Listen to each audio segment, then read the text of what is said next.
I'm bored. Let's watch Heel versus Babyface. Actually, before we get into this clip, I think it's safe to say that most of us know that Eric July over at the Rippaverse is not a great businessman. I don't even think he's a good businessman. I think Eric July has been very, very lucky for the most part. And maybe a couple years ago, I would say take that luck down to the casino and have at it. But now I feel like maybe the luck is running out. Maybe now he's just stumbling into success. And I'm going to explain why at the end of this video after we watch this clip. All right, so this was the end of the trailer announcing the Saint and Sinners anthology book. You get to see the covers, all of this. And Az is going to talk a little bit about it. So let's hear what he has to say because I have some interesting, thoughts on this, I guess.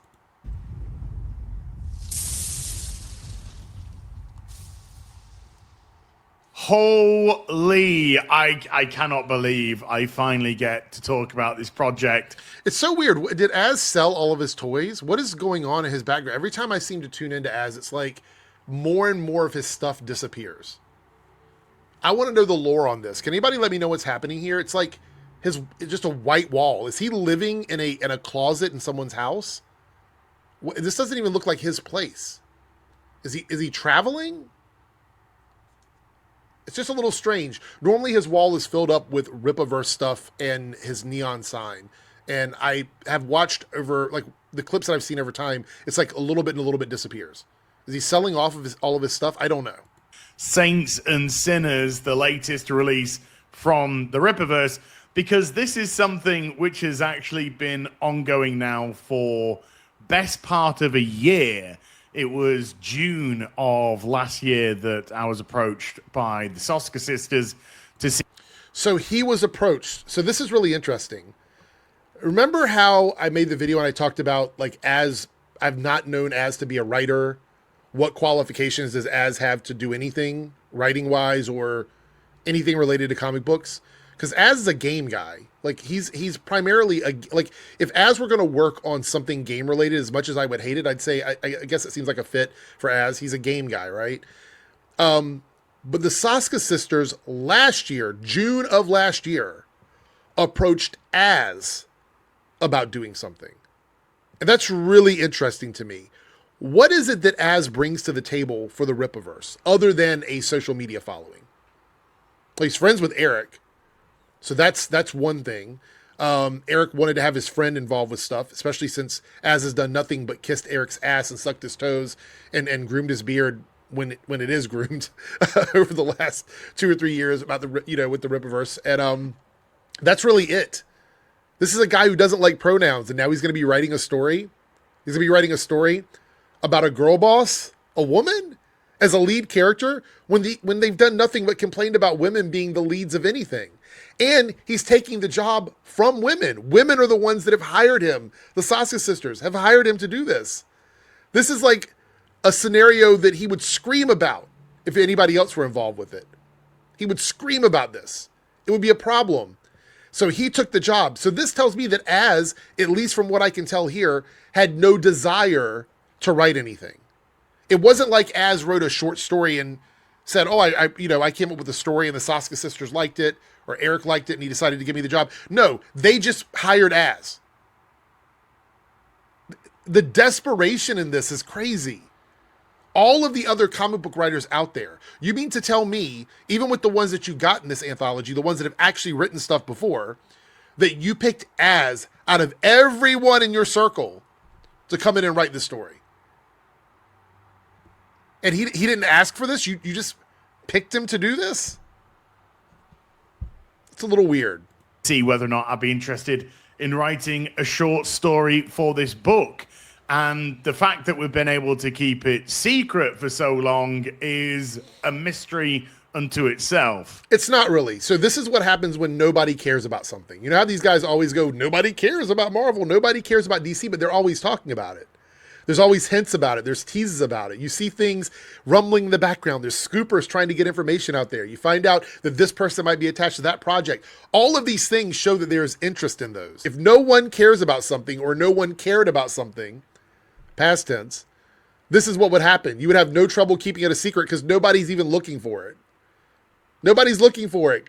Nobody really, like, who's thinking about this? They're like, oh, Az is going to write a comic book? What, like, it would, like, again, it doesn't make any sense that he's writing a book anyway. But the fact that he's acting like people would want him to write a comic or expect him to write a comic, or that would be something that would even be in the back of anyone's mind, it's crazy to me. He's just like, oh, how we kept it a secret. I don't know how. Well, because nobody gave a shit. That's why. So I guess one of the big questions would be, what exactly is my story about? Well, it's called Chasing Ghosts, and it stars Ingrid Valdez of Alpha Core, but this time she's striking out. She used a pronoun, man. That's a pronoun. I don't know if you know that, but yeah, it is. In a solo adventure. And while I will keep the premise of the story very hush-hush, as you can gather from the cover, I think that things might just escalate a wee bit along the way. And yes, that cover absolutely slaps. It's cover A for amazing.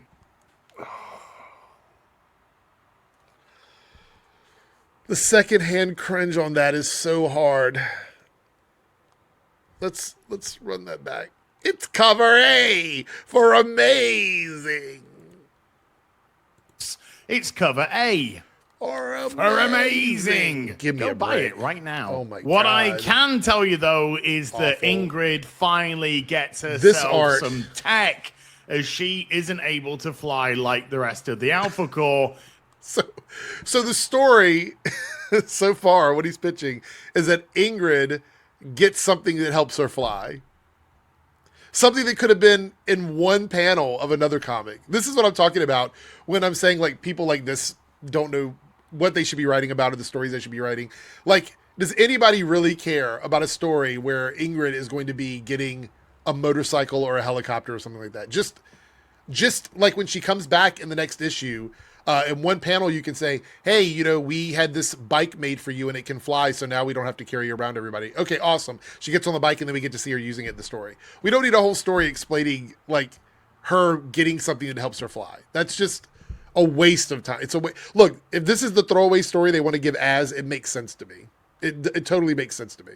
And she'll be given the Apex, her new all-terrain vehicle. And it's set after the events of Alpha Core 1 with the Eagle's Nest, well, grounded in Floorspark. Much to the annoyance of her co-workers by the looks of it.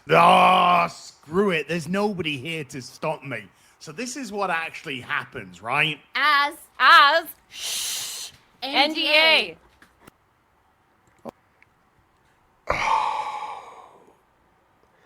Two bits that are just awful, that close together. Oh my God, the NDA joke is so fucking stupid. Do Rippaverse fans really find that funny? Is that something that you guys find funny? The NDA joke? Okay, so it looks like Ingrid's maybe not the only person being chased by ghosts today. Sorry, Soskers. I wasn't going to do anything, really. All right, that's all we have to really watch there.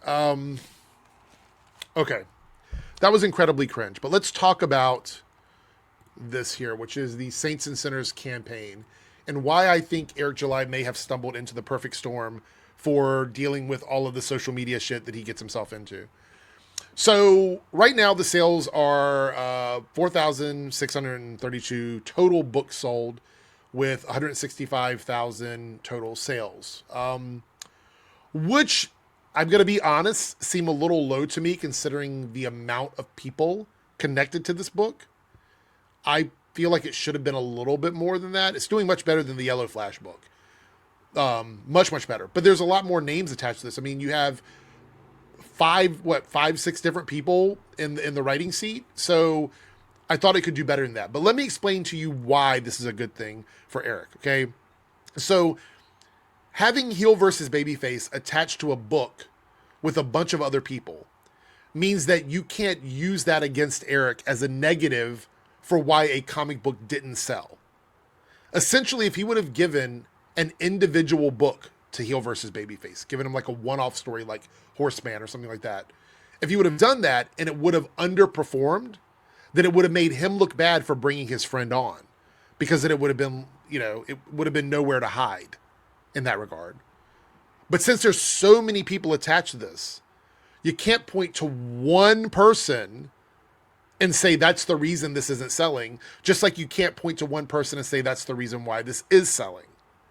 So Eric has a perfect opportunity to deflect and lie and not tell the truth about so many things, because there's so many moving parts here. There's so many people attached to this. So someone like Az can claim victory for a comic book selling, even though he is one of 6 people writing in the book. And that doesn't even count the art.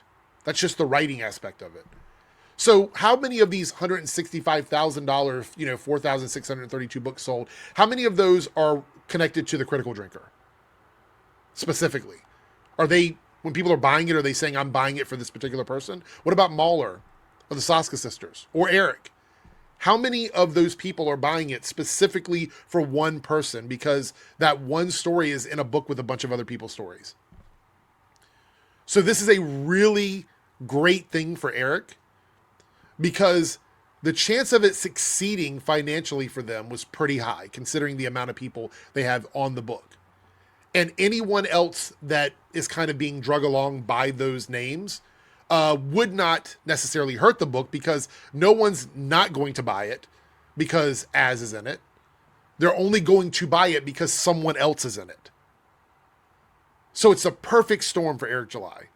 It's the perfect storm for the company, because literally it allows him so much breathing room and flexibility and stuff like that, that seems to me like makes a lot of sense from a business standpoint. I also want to point out, isn't there a wrestling story in here? Why didn't Az do the wrestling story?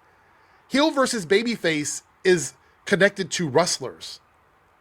So why did you bring in somebody with a name connected to wrestling and then give them the girl boss story, give the one girl boss story to the person who seems to hate women and diversity and pronouns? That seems really odd to me. But I guess here we are. Either way, I will say this is extremely, like, these sales look extremely low to me, considering at least 2 of the names attached to this, which is Critical Drinker and Saska Sisters. Also, this is going to be a good test to see if any of the people attached to this that are not already part of the Rippaverse are worth giving another title to. This is also Eric sort of, I guess, gauging to see if any of these people could do a Rippasend project. Like, could Critical Drinker's comic books sell for Ripasend? Could MauLer's comic books sell for Ripasend? Is this where they're going to end up going with this? There's a lot of things happening here with this sale that I think Eric is going to be keeping an eye on to see what's going to happen in the future. But I would say, for me, to be quite honest, with MauLer and Critical Drinker alone, based on their social media following, this should be like a $500,000 comic book. Easy, in my opinion. But it's not yet. We still got, I think, it's like 61 days here. So I think that there's still time for it to do that. But this is, I think they should be over 200,000 by now, personally. Just based on the social media following. Also, I don't think Eric gives enough credit to people that follow and support his content, because honestly, this wouldn't even be possible without the people on his YouTube channel. And he doesn't really care much about the people on his YouTube channel. I know you guys seem to think that he does, but he doesn't. The way he talks at you, he doesn't really talk with you. He talks at you. And I think that's a little disrespectful for your supporters in general. Let's take a look at Yellow Flashes real quick, before we go. 83,781 for $100,000 pre-order goal. How much time is left on this? Ooh. I don't know. I think he'll get there maybe, but we'll see. It's creeping by. I think there'll be a big push right at the end. There'll be a big push at the end to try and get this over. But the fact that this is all it's done is pretty telling that maybe possibly this grifty comic book shit isn't the space for these guys. Maybe they should go back to screaming and yelling on YouTube.